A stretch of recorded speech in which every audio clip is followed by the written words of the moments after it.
आज का हमारा लेक्चर नंबर 4 जिसमें मैं आपको कुछ डिटेल और बताऊंगा। जिस तरह हमने लेक्चर नंबर 3 में पढ़ा था कि जीआईएस में कुछ कंपोनेंट्स होते हैं। वो कंपोनेंट्स कौन कौन से होते हैं? पीपल होते हैं, मेथड्स होते हैं, डेटा होते हैं, सॉफ्टवेयर होते हैं और हार्डवेयर होते हैं। पीपल, प्रोसीजर, मेथड्स या procedure, both are the same words, both are the same actions, but people are those who operate the entire system of GIS. While methods, procedure, we will have to follow the method and procedure with the help of peoples. तो जैसे जब भी हमें GIS software को run करना होगा तो हमें तीन चीज़ों की ज़रूरत होगी। एक होगा हार्डवेयर, एक होगा सॉफ्टवेयर, एक होगा डेटा। हार्डवेयर सॉफ्टवेयर बहुत ज़्यादा इम्पोर्टेंट कंपोनेंट हैं GIS सॉफ्टवेयर के, क्योंकि जब भी हम हमारे पास डेटा पीपल इकट्ठा कर लेते हैं तो हमें डेटा की ज़रूरत होती है। तो डेटा हम कहाँ से लेते हैं? मैंने आपको पहली क्लास में बताया था कि हम डेटा जो है geographic and attributes data is that the GIS facility integration of spatial and attributes data, and this make the unique in contrast to other database system.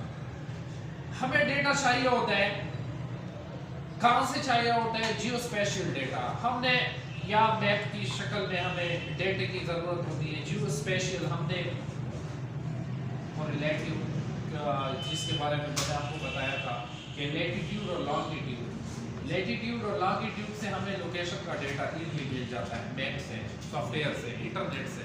तो वहाँ से हमने डेटा इकट्ठा करना है। लेकिन इसके लिए जब हम डेटा इकट्ठा कर लेंगे तो हम इसको मैनुअल रिकॉर्ड फॉर्म में नहीं लाएंगे, हम इसको प्रैक्टिकली कंप्यूटर इंफॉर्मेशन सिस्टम पर लाएंगे। जब इंफॉर्मेशन सिस्टम आ जाएगा तो डेफिनेटली इसके लिए टेक्नोलॉजी की ज़रूरत होगी, और जब टेक्नोलॉजी की ज़रूरत होगी तो या आपको एंड्रॉयड सिस्टम चाहिए होगा या आपको पर्सनल कंप्यूटर चाहिए होगा। समझ आ रही है मेरी बात की? तो पर्सनल कंप्यूटर के लिए जब हमें किस चीज़ की ज़रूरत होती है? हार्डवेयर और सॉफ्टवेयर की। हार्डवेयर क्या होता है? वो कंपोनेंट होता है GIS का जिसके थ्रू हम ये चीज़ को इस प्रोग्राम को रन करते हैं, और सॉफ्टवेयर वो प्रोग्राम होता है जो कि हम जिसकी मदद से हम डेटा, जियोस्पेशियल डेटा को एक ख़ास प्रोसेस के लिए एनालाइज करते हैं। इसी तरह है या नहीं है? तो उसके लिए हमें मेथड्स या प्रोसीजर की ज़रूरत होती है। Computer system for GIS consists of hardware, software and procedure designed to support the data capture, store and proceeding modeling, analysis and display of geospatial data.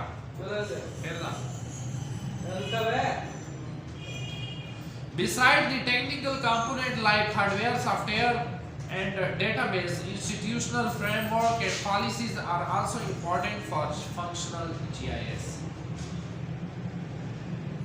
तो इसका क्या मतलब हो गया कि आपके पास हार्डवेयर और सॉफ्टवेयर होना चाहिए ताकि आप GIS पर जियोस्पेशियल डेटा को रन कर सके। हम इस क्यों करते हैं GIS software? Why we use GIS software? इसलिए हम यूज करते हैं ताकि हमें आसानी हो, प्रॉब्लम सॉल्विंग हो। एक बहुत बड़ा इंटायर एरिया है, हमारे पास एक बहुत बड़ा इंटायर एरिया है और हम इस डेटा को मैप की शक्ल में देखना चाहते हैं और पता लगाना चाहते हैं कि इस डेटा से हम किस तरह फ़ायदा हासिल कर सकते हैं। तो आगे जाकर हम ये भी पढ़ेंगे। उसके बाद यूजर्स कौन होते हैं? वो बंदा होता है जो यूज करता है इसको। पर्सन भी बोलते हैं, पीपल भी बोलते हैं, मुख्तलिफ इसकी टर्मिनोलॉजीज है GIS सॉफ्टवेयर में। The role of user are to select particular information to set necessary standard. क्या मतलब हो गया कि हमें ऐसा पर्सन जो होता है ना, पीपल जो होते हैं ना, उनको ऐसा इंफॉर्मेशन चाहिए होता है जो कि इम्पोर्टेंट हो, नेसेसरी हो आपके सॉफ्टवेयर रन करने के लिए।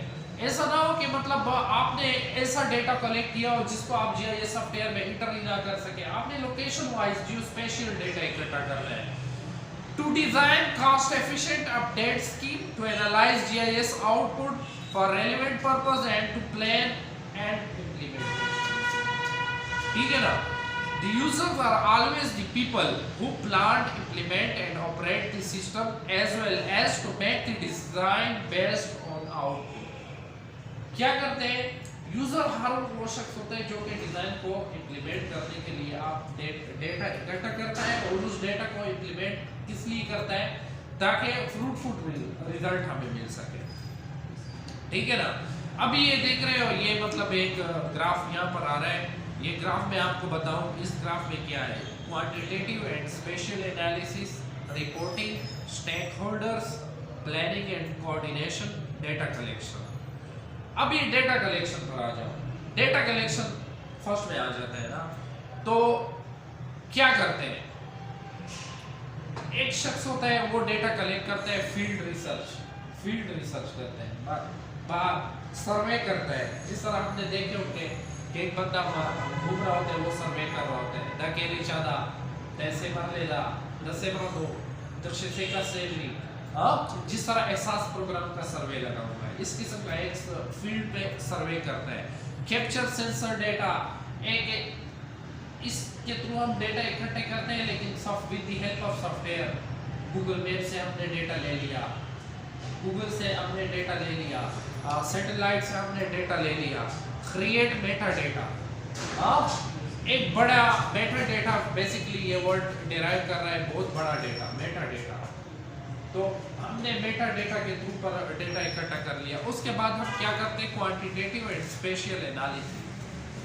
इस डेटा को इकट्ठा करने के बाद हम इसका एनालिसिस करते हैं। किस तरह करते हैं, कोलैबोरेटिव साइंस, मुख्तलिफ इसमें साइंस के फीचर ऐड करते हैं। एग्रीकल्चर हम इसमें यूज़ कर लेते हैं, हम इसमें लैंड रेवेन्यू, ये सारी टैक्सेशन, ये सारा का सारा हम इसमें एंट्री करते हैं।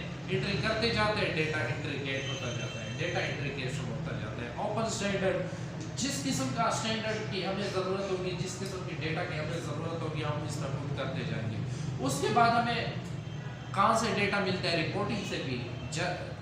जर्नल आर्टिकल्स, क्या कुछ डेटा हमें जर्नल आर्टिकल की शक्ल में मिल जाता है। टेक रिपोर्ट, टेक्नोलॉजी की रिपोर्ट्स की शक्ल में मिल जाता है। डेटा डिस्ट्रीब्यूशन एंड आर्चिव्स, बुक्स वगैरह में हमें मिल जाता है, जो किसी एक दूसरे से हम डेटा इकट्ठा करते हैं उससे मिल जाता है। फ्यूचर रिसर्च की सूरत में भी हमें डेटा मिल जाता है। फिर क्या होता है, stakeholder, follow steppers, partners, student, funders, public, इनसे भी हमें डेटा मिल जाता है। तो ये सारा का सारा डेटा हम किस चीज़ में पुट करते हैं, किस चीज़ में पुट करते हैं, GIS सॉफ्टवेयर में पुट करते हैं। तो वो सॉफ्टवेयर क्या करता है, उसके बाद वो सॉफ्टवेयर प्लानिंग एंड कोऑर्डिनेशन करता है, research question plan, experimental courses, prototype, field works. ये सारा जो प्रोसेस है ना, ये हम किस लिए करते हैं, ताकि हमारे पास डेटा आ सके। तो I told you so many forms of collecting data with the help of computers: reporting, journal articles, technical reports, data distribution and archives, future research, fellow staffers, partners, students, funders, peoples। ठीक है ना। तो